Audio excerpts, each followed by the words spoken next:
4 से 5 इंच कपड़ा ज़्यादा लेना होगा। ठीक है, आपकी जितनी चौड़ाई होगी ना कैपरी की, उससे 4 से 5 इंच ज़्यादा आपने चौड़ाई लेनी होगी, वो फिर पॉकेट में कवर हो जाए। बिस्मिल्लाहिर्रहमानिर्रहीम, अस्सलामुअलैकुम everyone, welcome back to my YouTube channel. कैसे हैं जी आप सब? उम्मीद है कि सब बिल्कुल ठीक ठाक खुशबाश होंगे। मैं भी अल्हम्दुलिल्लाह बिल्कुल ठीक ठाक हूँ। तो जी आज की वीडियो में मैं आपके साथ शेयर करने वाली हूँ पॉकेट के साथ कैपरी बनाने का बहुत ही आसान और ज़बरदस्त तरीका। ठीक है, अलग से इसमें हमने कोई भी पॉकेट नहीं लगानी, साथ ही हमने पॉकेट भी कटिंग करनी है और साथ ही कैपरी की भी कटिंग करेंगे। ठीक है, सारी डिटेल्स जानने के लिए वीडियो एंड तक लाजमी देखिएगा बगैर स्किप किए। तो चलिए वीडियो स्टार्ट करते हैं बिना टाइम वेस्ट किए। तो यहाँ पर मेरे पास 2.5 मीटर फैब्रिक है, खद्दर का फैब्रिक है। ठीक है, विंटर अभी चल रहा है तो मैंने सोचा कि आपके साथ भी ये आइडिया शेयर कर देती हूँ। 4 लेयर्स में मैंने कपड़े को इस तरीके से बिछा लिया है। ठीक है, बंद वाली साइड मेरी तरफ है, खुली वाली साइड आपकी तरफ है, ये भी खुली वाली साइड है और नीचे भी बंद वाली साइड है। ठीक है, ये भी बंद वाली साइड है। ठीक है, 4 लेयर्स में मैंने कपड़े को फोल्ड करके रखा हुआ है, फ्रंट और बैक दोनों साइड्स के लिए। ठीक है, अब हमने सबसे पहले ऊपर से जो भी कपड़े में टेढ़ है ना, वो हमने निकाल लेनी है। पूरे कपड़े को डबल फोल्ड करने के बाद जो कपड़े की चौड़ाई है वो मेरे पास यहाँ पे आ रही है 17 इंच। ठीक है, तो यहाँ पर हम सबसे पहले ऊपर 2 इंच पे निशान लगाएंगे, जो कि हमारा इलास्टिक के लिए रहेगा। ठीक है, 2 इंच पे निशान लगा के यहाँ पे हमने सीधी लाइन ड्रॉ कर लेनी है। अब हमने किस तरह से मार्किंग करनी है वो अपने गौर से देखना है। खुली वाली साइड से हम कैपरी की चौड़ाई लेंगे, आसन से आपने नाप लेनी है जितनी भी कैपरी की चौड़ाई होगी। तो मेरी मेजरमेंट्स में है चौड़ाई 14 इंच, इसमें से 2 इंच हमने माइनस कर देना है तो आएगा 12 इंच। ठीक है, 12 इंच में हमने हाफ इंच प्लस करना है सिलाई के लिए। ठीक है, तो 12.5 इंच हमने यहाँ पे लेना है। ठीक है, आपने अपनी मेजरमेंट्स के हिसाब से मार्किंग करनी है, तरीका मैंने आपको बता दिया। 12.5 इंच पे मैंने इस तरीके से निशान लगाया है। अब 12.5 इंच वाले निशान को इस तरीके से सीधा कर लेंगे। ठीक है, ये देखिए। अब यहाँ पे हमने पॉकेट की कटिंग करनी है। ठीक है, उसके लिए मेजरमेंट्स लेंगे। जो हमने 2 इंच इलास्टिक के लिए छोड़ा था वहाँ से नीचे हमने 6 इंच पे निशान लगाना है और फ्री हैंड के साथ आपने यहाँ पे देनी है पॉकेट की शेप। मैंने पता नहीं 2 से 3 दफ़ा पॉकेट की शेप दी है, फिर मैंने इसको रेज़ किया, फिर शेप दी, सही से शेप ही नहीं आ रही थी। ठीक है, इस तरीके से आपने गुलाई दे देनी है, यानी हाफ हर्ट की आपने शेप देनी है। यानी जो दिल बनाते हैं ना आप, वो जो आधा दिल होगा ना उसकी आपने इस तरीके से यहाँ पे शेप देनी है। ठीक है, समझ आ गई है आपको? आसान तरीके से मैं आपको समझाना चाह रही हूँ ना। तो इस तरीके से हमने शेप दे ली है, ये है हमारी पॉकेट। ठीक है, वहाँ से हमने शेप दी है जहाँ तक हमने 12.5 इंच पे निशान लगाया था। अब ऊपर से है ना 12.5 इंच, तो नीचे वाली साइड पे आ जाएंगे। खुली वाली साइड से हम निशान लगाएंगे 13 इंच पे, हाफ इंच और बढ़ा देंगे। ऊपर वाले निशान को नीचे वाले निशान के साथ इस तरीके से हमने मिला देना है। ठीक है, ये देखिए। अब जो हमने लाइन ड्रॉ की है ना, वहाँ से हम दोबारा से मेजर करेंगे कि जो हमारी कैपरी की चौड़ाई थी ना आसन वाली साइड से, वो कितनी आ रही है। ठीक है, इस लाइन से बाहर की तरफ हमने मेजर करना है। तो ये तकरीबन आ रही थी 12 इंच, तो हमने 14 इंच तक इसको सेट करके यहाँ पे निशान लगा देना है जहाँ पे मैंने लगाया है। ठीक है, कपड़े से बाहर की तरफ हमने निशान लगाया है। यहाँ पे हम डालेंगे मियानी, यानी कलियाँ डालेंगे कैपरी की चौड़ाई को बढ़ाने के लिए। अब जो हमने लाइन ड्रॉ की थी ना, वहाँ से अंदर की तरफ हमने निशान लगाना है 1 इंच पे। ठीक है, ये अच्छी सी शेप देने के लिए कैपरी में हमने निशान लगाया है। आप ना भी लगाएं तो भी कोई दिक्कत नहीं होगी। ठीक है, 1 इंच अंदर की तरफ लेके हमने इस निशान को ऊपर वाले निशान के साथ मिला दिया। अब हमने उस निशान से आगे की तरफ जितनी भी आपको मोहरी चाहिए होगी उसकी चौड़ाई का आपने निशान लगाना है। मुझे 6.5 इंच चाहिए तो मैंने 7.5 इंच पे निशान लगाया है। आप इस निशान को ऊपर आसन वाले निशान के साथ इस तरीके से मिला देंगे। ये आप देख सकते हैं कि कपड़े की बाहर की तरफ ये निशान आ रहा है, यहाँ पे हम कलियाँ डालेंगे। ठीक है, इसलिए मैंने इसको बाहर की तरफ मार्किंग की है। अब हमने यहाँ से इसकी कटिंग कर लेनी है जहाँ से मैंने आपको बताई है। 2 इंच जो हमने आसन के लिए लिया था वो हम सीधा कट करेंगे। फिर हमने जो मार्किंग की है पॉकेट के लिए, वहाँ से हमने इसकी कटिंग कर लेनी है। ठीक है, और जो हमने अंदर वाली साइड पे लाइन ड्रॉ की थी वहाँ से इसकी कटिंग करनी है। ये देखिए। ठीक है, बहुत ही आसान और सिंपल सा तरीका है। साथ ही हमारी पॉकेट भी बन जाएगी और कैपरी की कटिंग भी हो जाएगी। अलग से हमें पॉकेट लगाने की ज़रूरत ही नहीं है। ठीक है, तो यहाँ पर देखिए मैंने कटिंग कर ली है। कैपरी की जो तैयार लंबाई है ना वो तो मैंने आपको बताई ही नहीं, वो मुझे चाहिए थी 37 इंच रेडी। इलास्टिक का छोड़ के मैंने निशान लगाया है 38 इंच पे, ठीक है। 1 इंच एक्स्ट्रा मैंने लिया है जो कि नीचे से सिलाई में भी जाएगा, और ये खद्दर है ना तो श्रिंक होता रहता है, इसलिए आप 1 इंच एक्स्ट्रा ही स्टिचिंग के टाइम मतलब कि जितनी भी आपकी मेजरमेंट्स हो ना उससे 1 से 2 इंच एक्स्ट्रा रखा करें, क्योंकि जब भी खद्दर के कपड़े को वॉश करें ना वो श्रिंक होता रहता है।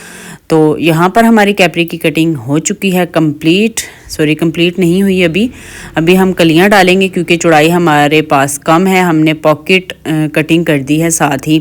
तो ये जो अब बचा हुआ कपड़ा है ना इसी को हम उठा के आगे की तरफ डालेंगे कलियाँ। यहाँ पे हो गया मेरा ट्राइपॉड ज़ख्मी, नीचे गिरा है, ये चीज़ टूट गई है, ये देखें काम करते करते। लेकिन मेरे पास दूसरा ऑप्शन था, यहाँ पे मैंने इसको दोबारा से सेट कर लिया था और दूसरे ऑप्शन के ऊपर मैंने मोबाइल को सेट कर लिया था, नीचे धड़ल करके गिरा और टूट गया।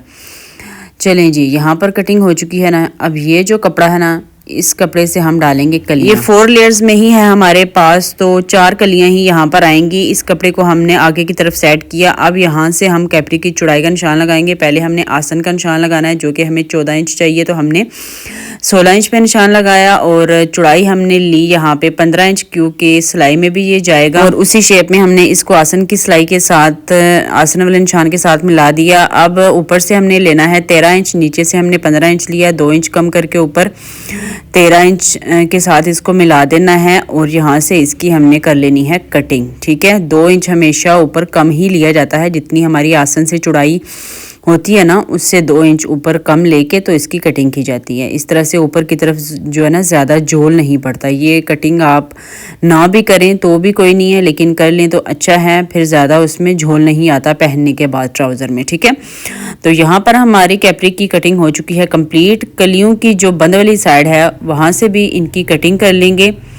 तो यहाँ पर पॉकेट के साथ कैपरी की कटिंग हो चुकी है कंप्लीट। बहुत ही आसान और सिंपल सा तरीका मैंने आपके साथ शेयर किया है। ये इस तरीके से आ जाएगी पॉकेट, ठीक है। तो उम्मीद है कि आज की वीडियो आपको यूज़फुल लगेगी, तो वीडियो को एंड तक लाजमी देखिएगा, कहीं भी भागने की ज़रूरत नहीं है। अब हमने इसको स्टिच किस तरह से करना है, पहले जो पॉकेट वाली साइड होगी ना वहाँ से हमने इसको स्टिच करना है।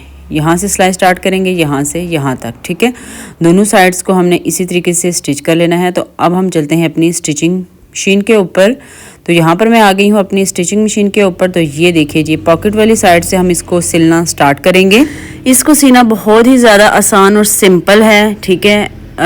यहाँ से हमने साथ ही पॉकेट को भी सिल देना है और साथ ही जो कैपरी की साइड वाली सिलाई होगी ना वो लग जाएगी, ठीक है। गुलाई में हमने 1/2 इंच कपड़ा सिलाई में दबाते हुए सिलाई लगा लेनी है, तो पॉकेट वाली साइड से ये सिल जाएगा, ठीक है।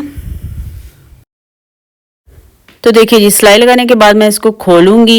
ये देखिए यहाँ पर हमारी तैयार हो चुकी है पॉकेट, बहुत ही सिंपल और आसान तरीके के साथ। अब हमने दूसरा पार्ट भी ऐसे ही सिल लेना है, तो दूसरा पार्ट भी मैंने सिलाई कर लिया था। अब हम जोड़ लेंगे कलियाँ, ठीक है। एक पार्ट लेंगे, उसके साथ एक साइड पे कली को उल्टा रखेंगे, यानी जो कैपरी की सीधी साइड और कली की सीधी साइड दोनों को आपस में मिला के रखेंगे और 1/2 इंच कपड़ा अंदर दबाते हुए हमने सिलाई लगा लेनी है। सेम इसी तरीके से हमने चारों कलियाँ जोड़ लेनी हैं, ठीक है। दोनों पल्लों के साथ, एक पल्ले के साथ 2 कलियाँ, दूसरे पल्ले के साथ दूसरी 2 कलियाँ जुड़ जाएंगी, ठीक है।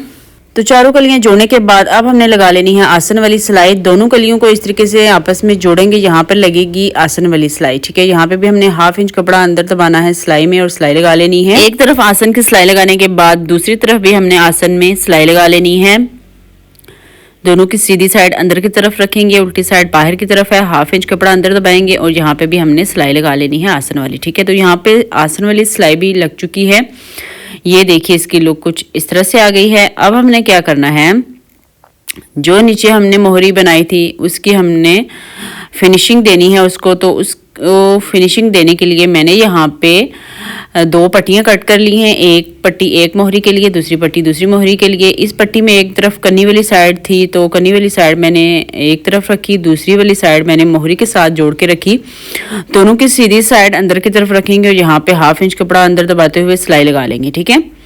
मैंने कटिंग के टाइम यहाँ पे कोई भी एक्स्ट्रा कपड़ा नहीं रखा था, क्योंकि मैंने सोचा कि बाद में मैं इसमें एक्स्ट्रा पट्टी लगा के इसकी स्टिचिंग कर लूँगी। 1/2 इंच ही मैंने एक्स्ट्रा लिया था। अब हमने इस पट्टी को बाहर की तरफ करके तो ऊपर हमने लब की सिलाई लगा लेनी है, इससे पट्टी अच्छे से बैठ जाती है। ये मैंने 4 इंच चौड़ी पट्टी ली है, ठीक है, जो कि मैंने नीचे वाली साइड पे अटैच की है। अब इस पट्टी को कैपरी की उल्टी साइड की तरफ फोल्ड करके कन्नी वाली साइड की तरफ सिलाई लगा लेंगे। अगर यहाँ पर कन्नी वाली साइड ना होती तो मैं यहाँ से इसकी अंदर की तरफ फोल्डिंग कर लेती। ये देखिए जी, मोहरी की फिनिशिंग हो चुकी है, पांचे की फिनिशिंग हो चुकी है, ठीक है।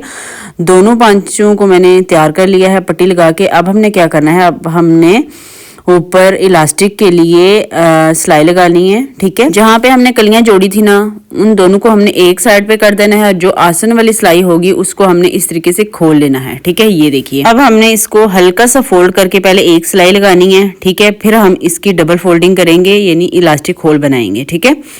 पहले हमने इसको सिंगल हल्का सा फोल्ड करके सिलाई लगानी है। यहाँ पे मेरा ट्राइपॉड जो है ना वो साथ अटैच हो रहा था तो इसलिए हिल रहा था। अब हमने क्या करना है, पॉकेट को एक तरफ कर देना है, या आप अपनी तरफ कर लें या दूसरी तरफ कर लें, ठीक है। एक पॉकेट को मैंने दूसरी तरफ कर लिया। अब जो दूसरी पॉकेट आएगी उसे मैं अपनी तरफ करूँगी, ठीक है। इस बात का आपने ध्यान रखना है कि दोनों पॉकेट की डायरेक्शन आमने सामने नहीं आनी चाहिए, बल्कि अपोजिट रखनी है आपने, ठीक है। तो इस तरीके से हमने हल्का से इसको फोल्ड करके सिलाई लगा लेनी है पूरे राउंड में। तो इस तरह से एक सिलाई लगाने के बाद अब हमने ले लिया है इलास्टिक। तो इलास्टिक मैं अपनी मेजरमेंट्स के हिसाब से लेती हूँ। कुछ इलास्टिक ऐसे होते हैं जो खींचने में काफ़ी हार्ड होते हैं और कुछ सॉफ्ट होते हैं। तो जो सॉफ्ट होते हैं ना, उनकी लंबाई हमने लेनी होती है कम, और जो खींचने में बहुत ज़्यादा हार्ड होते हैं उनकी लंबाई ज़्यादा लेनी होती है। तो इसलिए मैं आपको परफेक्ट मेजरमेंट नहीं बता सकती, लेकिन फिर भी मैं आपको बता दूं कि ये इलास्टिक मैंने 20 इंच लंबा लिया था, उसको मैंने डबल किया तो 10 इंच रह गया। उसको मैंने इस तरीके से डबल फोल्ड करके सिलाई लगा ली। अब हम इस इलास्टिक को यहाँ पर सेट करेंगे और ऊपर से हमने कपड़े को अब फोल्ड करना है, इलास्टिक को हमने कवर कर देना है, ठीक है। कवर करने के बाद अब हमने यहाँ पे सिलाई लगाना स्टार्ट करनी है। अब आपने यहाँ पे बहुत ही केयरफुली सिलाई लगानी है, इलास्टिक के ऊपर सिलाई नहीं आनी चाहिए। इलास्टिक को आपने कवर करते जाना है और यहाँ पर आपने किनारे पे सिलाई लगाते जाना है, ठीक है।